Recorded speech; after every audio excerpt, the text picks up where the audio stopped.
Brother, ఎట్లా ఉంది అసలు విద్యార్థుల నిరుద్యోగుల పరిస్థితి? ఎందుకంటే పెద్ద ఎత్తున ప్రచారాలు చేసి కాంగ్రెస్ పార్టీని గెలిపించుకున్నారు, మీ అవ్వయ్యలతోటి గోల చేసి ఓట్లు వేయించి ఏమంటున్నారు? నిజంగా ఇప్పటిదాకా కూడా ఎలాంటి ఉద్యోగాలు లేవు, ఏం లేవు. ఊర్ల పరిస్థితి ఎట్లా ఉన్నది మీరు?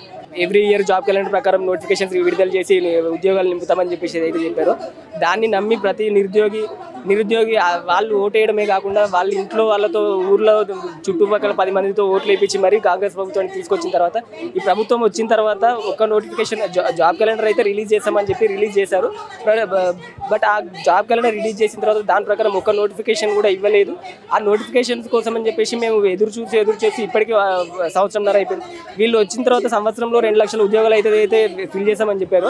ఇప్పటివరకు ఒక్క ఉద్యోగ నోటిఫికేషన్ కూడా ఇవ్వకపోగా ఇంకా ఉల్టా వాళ్ళే ఉద్యోగాలు ఫిల్ చేసినామని చెప్తా పోతా ఉంటే మేము ఊర్లలో అందరూ మీరు ఇన్ని సంవత్సరాల నుంచి చదువుతున్నారు ఇంకా ఏం రాలేదని చెప్పుకుంటే మేము ఎవరికి సమాధానం చెప్పుకోలేని పరిస్థితుల్లో ఇక్కడే ఉంటూ లైబ్రరీలలో కూర్చొని 5 రూపాయలు భోజనాలు చేసుకుంటే ఇక్కడే ఇంకా హాస్టల్ ఫీజులు కూడా కట్టుకోలేని పరిస్థితిలో ఉంది.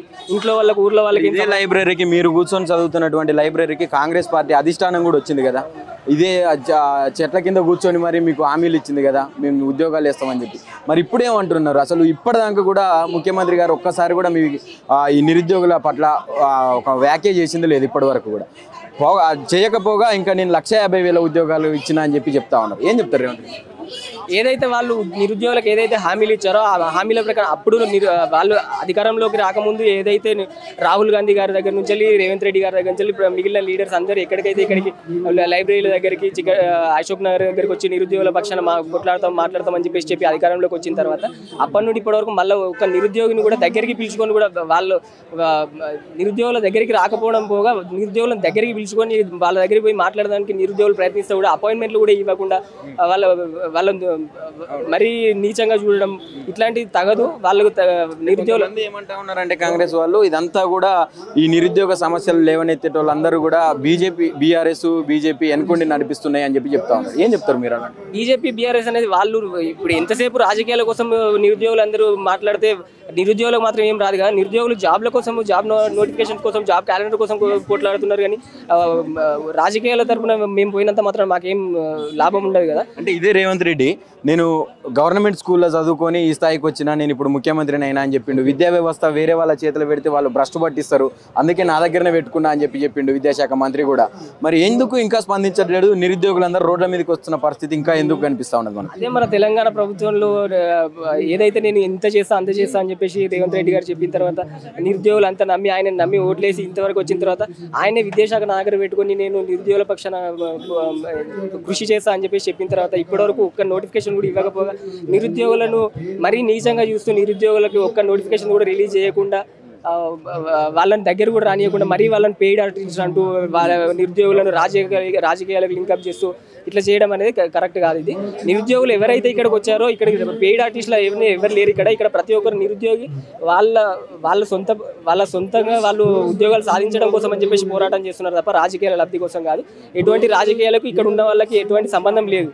కాబట్టి నిరుద్యోగుల సమస్యలు అనేది వెంటనే ముఖ్యమంత్రి గారు చూసి జాబ్ క్యాలెండర్ రిలీజ్ చేసి ఆ జాబ్ క్యాలెండర్ రిలీజ్ చేసినామని చెప్తున్నారు కానీ ఆ జాబ్ క్యాలెండర్ కూడా ఇప్పటివరకు ఒక్కటి కూడా రాలేదు. ఆ నోటిఫికేషన్ ప్రకారం వాళ్ళు ఇది ఎంతసేపు మేము జాబ్లు ఇచ్చినామని చెప్తున్నారు తప్ప ఆ జాబ్లు ఒకటి కూడా వీళ్ళు వచ్చిన తర్వాత రిలీజ్ చేసిన నోటిఫికేషన్స్ ఒకటి లేదు. వీళ్ళు వచ్చిన తర్వాత వీళ్ళు విడుదల చేసి ఫిల్ చేసిన నోటిఫికేషన్ అయితే ఒకటి లేదు.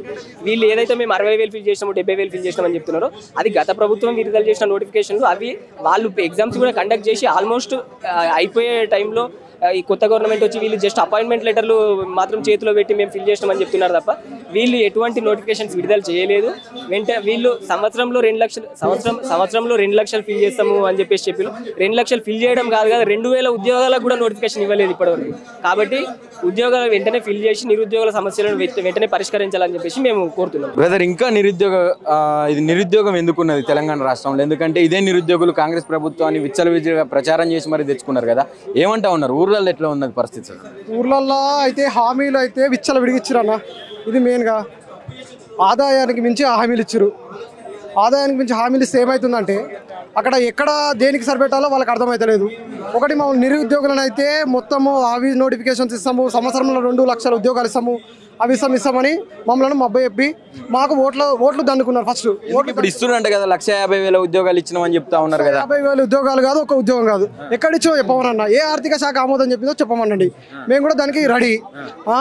ఇచ్చిన కేసీఆర్ ఇచ్చిన హయాంలో 50,000 ఉద్యోగాలు అవి భర్తీ అయినాయి. ఏ మీటింగ్కి పోయినా సరే 50,000 ఉద్యోగం మేమే భర్తీ చేసాం. ఇది తప్ప వాళ్ళకి ఏది రావట్లేదు. వాళ్ళు నోటిఫికేషన్ ఇచ్చి భర్తీ చేస్తే వాళ్ళ హయాంలో భర్తీ జరిగింది అనుకుంటాం. ఎలక్షన్స్ కంటే ముందే జాబ్ క్యాలెండర్ రిలీజ్ చేసి మీకు ఉద్యోగాలు ఇస్తామని చెప్పిండు. ఇప్పటిదాకా కూడా జాబ్ క్యాలెండర్ మీదనే మళ్ళీ మీరు ధర్నాలు చేయాల్సినటువంటి పరిస్థితి ఎందుకు వచ్చింది? వీడికి ఒకసారి కాదన్న 2 సార్లు జాబ్ క్యాలెండర్ రిలీజ్ చేసిరు. అదొకసారి రాహుల్ గాంధీ చేసిన, మొన్న బట్టి విక్రమార్క చేసిన 2 సార్లు. ఆ 2 సార్లు ఏమైందో మరి ఆ డేట్స్ ఎక్కడ పోయినా అర్థం కావట్లేదు. ఆ 2 మట్టిలో కలిసిపోయినాయి. మళ్ళీ ఇప్పుడు ఏమంటారు ఫ్రెష్గా మళ్ళీ జాబ్ క్యాలెండర్ రీషెడ్యూల్ చేస్తారంట. ఎన్నిసార్లు రీషెడ్యూల్ చేస్తారంట జాబ్ క్యాలెండర్? బట్టి విక్రమార్క ఇచ్చిన జాబ్ క్యాలెండర్ ఎక్కడ పోయింది? ఇప్పుడు మేలో మాకు పోలీస్ డిపార్ట్మెంట్ నుంచి నోటిఫికేషన్ రావాలి, మేము ఎక్కడ పోవాలి?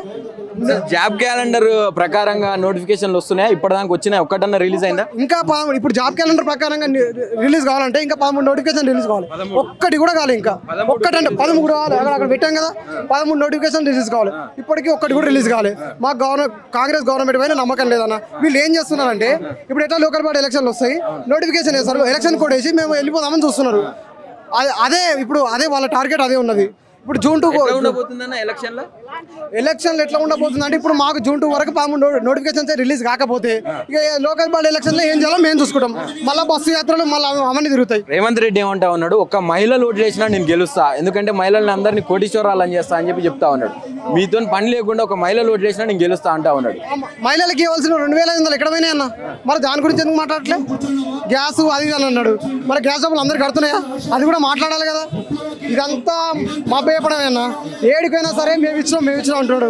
మరి ఏమి ఇచ్చినా నిరూపించుకోవాలి. ఇప్పుడు ఒక్క నిరుద్యోగి అయినా సరే కాంగ్రెస్ గవర్నమెంట్లో ఒక్కరు ఉద్యోగం కొట్టే చెప్పమని చెప్పండి ఒక్కరన్నా. అది లేదన్నా. వీళ్ళకి ఏముందంటే ఏదో మబ్బేపుదాం వెళ్ళిపోదామని ఉంది తప్ప వీళ్ళకి నోటిఫికేషన్ ఇచ్చే ఉద్దేశం అయితే లేదు. ఇట్లే వెళ్ళిపోతే మా సత్తా ఏందో మళ్ళీ చూపిస్తాం, మేము మళ్ళీ ఏందో చూసుకుంటాం. ఇదే కాంగ్రెస్ ప్రభుత్వం అశోక్ నగర్ చెట్ల కింద లైబ్రరీలలో కూర్చొని విద్యార్థులతో మాట్లాడి హామీలు ఇచ్చిపోయారు కదా. మరి ఇప్పటిదాకా ఒక్క కాంగ్రెస్ నాయకుడు కూడా దీని మీద స్పందించకపోవడానికి గల కారణాలు ఏందనుకోవచ్చు? ఎందుకు స్పందిస్తారన్నా? వాళ్ళకు పదవులు వచ్చినాయి, ఇక నిరుద్యోగులు ఎక్కడన్నా పోని ఏ చెట్ల కిందనే ఉండని. ఇప్పుడు ఏ చెట్ల కిందకి ఎవరు రారు. ఇక వాళ్ళ పదవులు వచ్చినాయి కాబట్టి వాళ్ళు సంతోషంగా ఉంటారు. ఇక బాధపడాల్సింది మేమే కదా, ఓట్లు వేసినందుకు మేమే బాధపడాలి. ఏం చెప్తారు ఫైనల్ గా రేవంత్ రెడ్డి? ఫైనల్ గా ఏం లేదన్నా, ఒక్కటే జూన్ 2 వరకు 13 నోటిఫికేషన్లు మాకు రావాల్సిందే. అది మాకు తక్షణ డిమాండ్. అంతే అన్న. థ్యాంక్స్.